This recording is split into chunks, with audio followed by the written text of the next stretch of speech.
Peace, what's good, family? It's your brother Q. So, want to list top major facts. I want to go right into processes. Check this out. For one, peeping the real between the real and the bullshit. Process number one. Declarations are done through courts. Why? Because we're given jurisdiction over all courts. Air, land, and sea. Because we are children of the Most High. Read the Religious Freedom Restoration Act. When you look up the term religion, according to law, it means plied with the deed of trust. And the term ply means to use, wield, manipulate, or handle.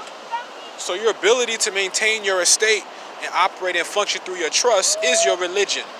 And if you ain't got that, if you ain't have religion, you don't have no God. Do you comprehend? First major fact. Second major fact. Going through the state does not put you in the jurisdiction.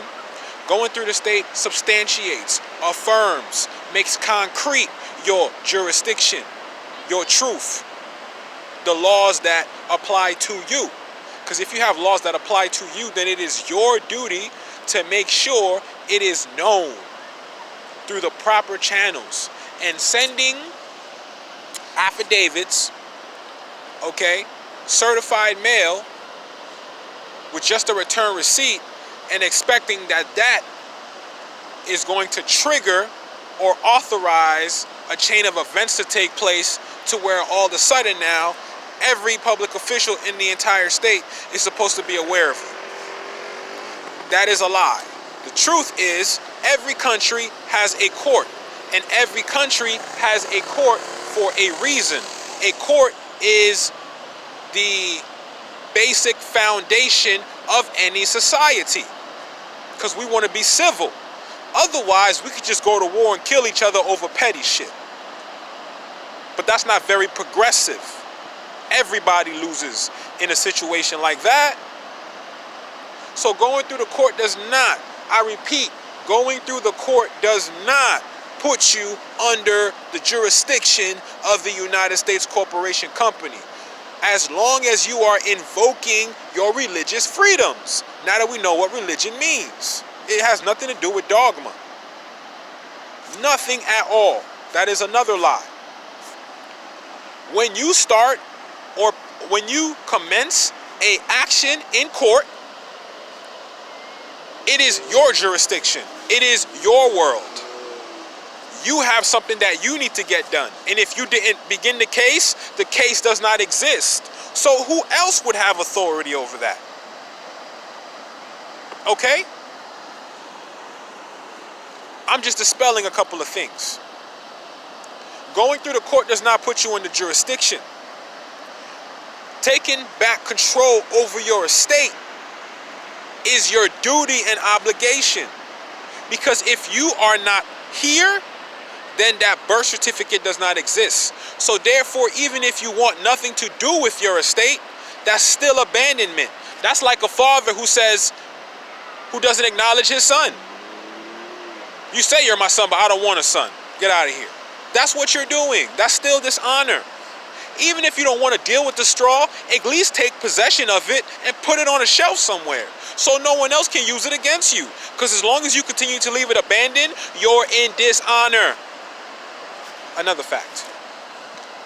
So going through the court don't put you in the jurisdiction. What going through the court does is substantiate your claim. Not just to the court, but to the entire world. This is why court decrees are necessary. They are number one. This is why if you go to any country, if you're going to start or commence an action, it has to go through the court. Then from the court, summons, right, can be sent out, or invitations is like I would like to call it. Because when you start a court case, that's like throwing a party. I'm throwing a party. Let me send out invitations. This is where it's going to be at. This is what time it's going to be. Bring some friends if you like. Bring some beverages. Bring a nice suit. Bring a checkbook. Do you get what I'm saying? It's your party. Okay? So that means anyone who comes or enters into your party is in your realm. They're in your jurisdiction. So going through the state doesn't put you under jurisdiction. Two, Authenticating the birth certificate is not substantiating the fraud. It is taking the fraud and bringing it back into what it was originally supposed to be in, which is the United States of America, not the United States Corporation Company. Stop getting the two confused. They're not the same thing. One's a fiction, the other one is an unincorporated association. Okay? So me, yes, taking the fictitious straw from the corporation company and bringing it back into the United States of America is actually me coming into alignment with Article 22 of my Treaty of Peace and Friendship. 1786, signed July 15, ratified in the year 1836, underneath the Sultan's son after he passed. Just to make sure he wouldn't renege on what his pop set up. So, family around me. But I'm just giving you some quick lessons, okay? Speak that shit, bro. Thank you. Next lesson. You don't want to renounce your citizenship. Why? Citizenship is how you're able to function in society. Nationality just says you have a right to be here. That's what nationality does. Nationality says you have a right to be here. Citizenship says you have a right to run shit here. You have a right to own things here. So if you denounce your citizenship, you're crippling yourself when it comes to your business affairs, your commercial affairs, your estate. You're handicapping yourself. You don't want to renounce your citizenship. Citizenship is what helps you get shit done. It's universal. If no matter what country you're in, the same rules or laws would apply. It don't change. That is the truth. Every country has a court. Every country has a passport, which serves as the highest form of identification for that country. Every country has a constitution, and every country has a flag. Yeah. You about to leave? Do you want to leave? Yeah, we can. We can come back, though. It's fine. Wouldn't you come back, though? Like tonight, have a smoke one? Yeah, sure. Alright. After they all sleeping, yeah. That's what I'm thinking, man. Alright, that's what I'm talking about, yeah. You know, just laying some fun facts for you, okay? So, don't let Moors keep pulling you into this string of, oh, yo, so I don't want to deal with the courts, da-da-da-da-da. Everything that I'm doing is in full compliance with the Treaty of Peace and Friendship. So I suggest that you get in alignment too. And I'm sorry if you thought that you have been in alignment all this time, but I'm sorry, you haven't. For example, according to Article 4 of the Treaty of Peace and Friendship, which is the supreme law of the land, right? We're talking supreme law of the land now, right? Okay. So according to the supreme law of the land, it states that when our vessels meet out at sea, whether the property or vessels are owned by both parties, it states that they shall come under one seal and signal. That's what the supreme law of the land says. But then you got Moors out here that be like, yo, I want to throw my own plates on there, right? That are opposite from the state, from the plates the states have, which is not in alignment with being one seal and signal, which is not uniform. And you're going to argue that and say that your right to travel is being affected. But in all actuality, you are violating the supreme law of the land. Real talk. And this is the talk Moors don't want to hear. Why? Because it's the truth. Nah, Moor, I don't want to hear that. That's cool. You don't want to hear the truth. No problem. I'm living my best life. I'm living my best life, suckers. All right? So don't let these Moors keep sucking you into the rabbit hole. If you keep going through the same shit over and over and over again and nothing changes, but you keep on doing the same shit expecting something different, you are insane. You are insane. And in this particular day and age, I will say that all Moors are better off standing on their own too than trying to combine or join forces with people. Because real rap, there aren't a lot of Moors out here that are really real. They're not going to keep it 100 with you because they have an agenda. They're not willing to say, yo, I've spent all this time of study and I realize I got it wrong. I had to go back to the drawing board. I got it wrong. I've done that like 3 or 4 times throughout the 7-year process of me growing. And it's continuing, right? But I tell you what, I strongly know that I won't have to go back to the drawing board on this one. Alright? This one is the truth. There ain't no going back to the drawing board. I got it. Okay?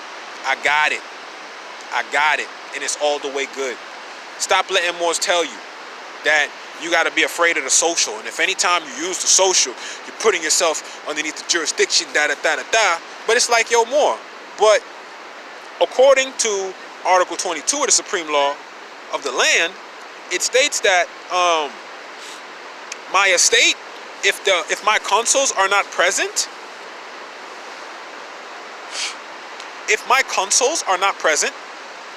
then my estate will be left in the hands of a person worthy of trust until I return the heir by blood and I appear. And if a will shall appear, then the property shall be converted back to me with no interruption. So why would I authenticate the birth certificate? Because that's me taking my estate back underneath my control so that my inheritance gets returned back to me without interruption. That's why you would authenticate the birth certificate. You would also authenticate the birth certificate because you cannot be of the age of majority if you're not in control of your estate. And to be in control of your estate, you got to authenticate your birth certificate. It's right there in the Northwest Ordinance of 1787. She up. You know, it's not difficult. It's not difficult at all. Stop fighting. Stop fighting it. You're suffering for no reason. No reason at all. No reason at all. EINs are used to do the transaction of the commerce. Why? Because certain entities require that you have an EIN to function. But what happens if the IRS goes down tomorrow and EINs no longer work? Does that mean your trust is invalid? No. Don't you have a trust instrument that stipulates that you're indigenous and that this estate is for the preservation of your heirs to pass down your wealth, your science, your technologies, your languages, your culture, your headdress, your customs? So if the IRS shuts down tomorrow, y'all don't have to worry. Y'all don't have to worry. Your estate is still fine and you can still function with your trust without an EIN. Stop acting like we gotta be scared, man. I'm tired of it, yo. Let's grow up. If you work in a job and the job requires that you present a social, what the hell is the problem if you have corrected the social to reflect that you're indigenous and you've gone through the proper processes to do your 4361 form, right? Being a member of a religious order. Oh, and by the way, the religious order that you're a part of has to be set up properly. So guess what, Morris? Just think about this for a second. Think about this. All these Moorish organizations or societies that are open now, they have the ability, whether they're aware of it or not, they have the ability to secure all of their members when they're working in the public. Let's say you have a job you've been at for like 15 years, right? And you've worked your way up in the job. You're in a very good position. Pay is great. It's not something you want to mess up, right? And let's say you've been there. You just woke up. You found out what's going on. Now you want to have the taxes taken off of your check, but you don't want to mess up what you got going. You've been at the job for over 10 years, right? Or however long you've been there. It's a good job. You don't want to leave it, right? But you don't want to cause noise that's going to get you fired. So guess what? There's a process for that, y'all. It's called the IRS Form 4361. Read the instructions, because your religious society has to write a letter on your behalf stating that you are not under a vow of poverty. So any more society can do that for their members who are working in the public and they are using Social Security because that's what's used to operate in the public. And when I say that, I mean when you're working for someone else. Yes. Unless you're doing a private contracting gig where you can use your EIN. If it's a job like a temp job, man, you got to use the social, bro. You got to use the social. It's about correcting the status so you don't have to be scared using your shit. It's your estate, man. And I'm tired of these Moors making shit complicated, like we gotta be scary about stuff. We can't touch that. No. If you understand how it functions, how can it harm you if you know what to do with it? It's for those who don't know what it is and don't know what to do with it that it harms. That's the whole point of being of the age of majority and of the age of minority. Because both ages are born with warships. So either you're going to develop yourself to be able to utilize your warship, or you're going to burn everything the fuck down, including yourself. I hope I'm getting through to y'all. There are services, these societies, us as Moorish American societies, there are services and protections we are supposed to be able to offer to our members. A lot of our members work. Do you know that as a member, if you're working, 10% of what you earn should go into the pot for the tribe? Why? Because the tribe is giving you a service. Why? They're protecting you while you work in the public to secure all your funds without being taxed by a middleman, whether you're using a social or not. Because once your society is verified and you are recognized as being who you say you are, then you have all the resources available to you. So why don't Moors want to use the resources? Because they're afraid it puts you in jurisdiction. Can I share a story with y'all? Let me tell y'all how off we are. One of my tribal members, it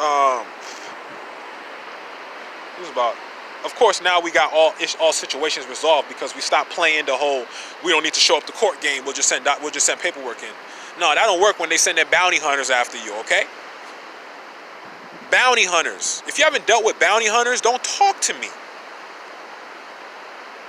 Because I had to go through those experiences of watching my tribal members being taken by a bounty hunter because we didn't show up to court, even though we sent in the paperwork. Come on, yo. All right? So, my tribal brother, this is before we got everything straightened out. Brother Ali, he got everything straight. I mean, he had a previous issue or whatever.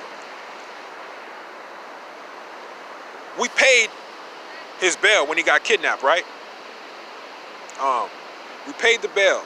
So once he went to court, dealt with the court issues, got all the issues resolved. It was like old speeding tickets, accident, blah, blah, blah, right? So initially we had to pay 500 notes to get him out because we just don't believe in leaving our members to stay in there, right? Okay. Can I tell you that after we went through the court, right? Or he went through the court, had issues resolved. Let me tell you what happened. About 2 months has passed. I just got word from my secretary that we got refunded our 500 notes from when we had to bail out our tribal brother because we paid the bond cash. Or I should say we paid the bond out in notes. We got those 500 notes back, family. Huh? Family.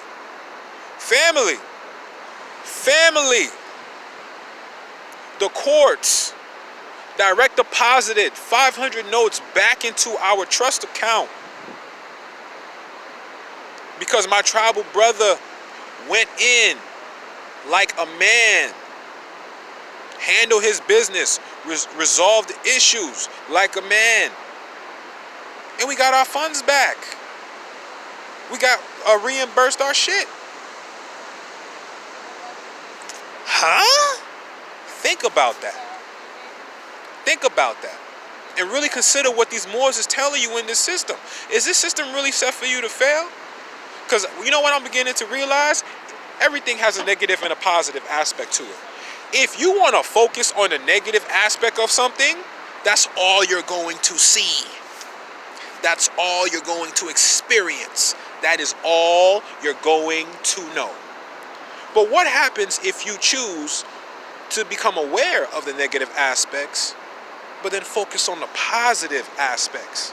You know what happens? You begin to realize it's way more positive than negative. Way more positive than negative. Then it makes you wonder, is it even really negative? So what I'm trying to tell you, family, is that this is our government, and our government is set up for us to win. We got to be in our proper position, because I can't make that shit up. I can't make some shit up like, yo, we paid the bond for our tribal brother 500 notes.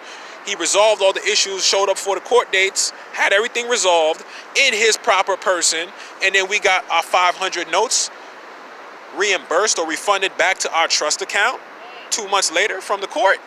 I can't make that shit up, family. So stop letting these Moors play games with you. Experience is the best teacher. Islam.